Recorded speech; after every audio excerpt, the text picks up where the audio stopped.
hilo basi, na kumbe hakuna, ni Nyasaye anashughulikia wewe.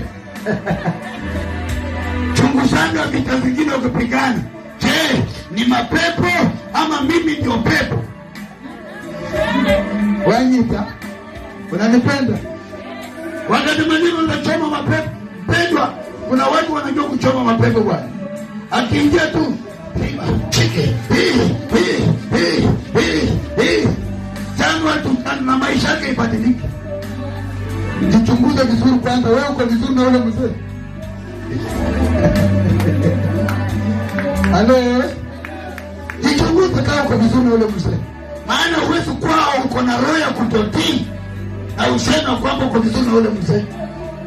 Wanasema kanisa inaanza saa 1, wewe unakuja saa 6 na unatembea ile viatu kuchokoza watu, kongolio, pingalio, panga, unaanza kuangalia kiti.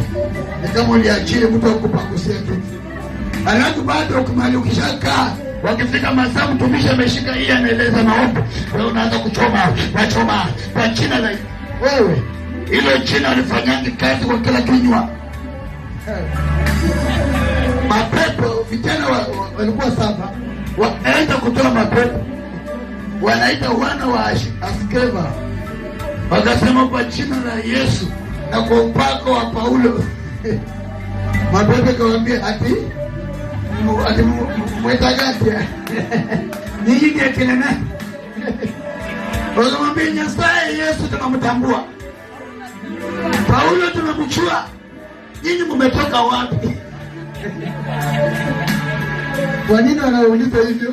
Maana nyinyi ni waongo, na baba yenu ni nani? Ni Ibilisi, baba ya waongo.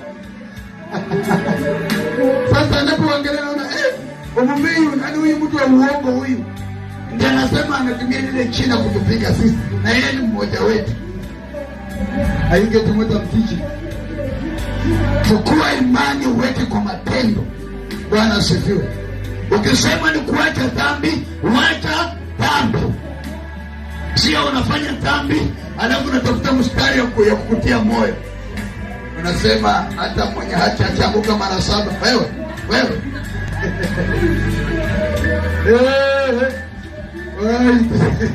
Naomba tusimame kwa miguu.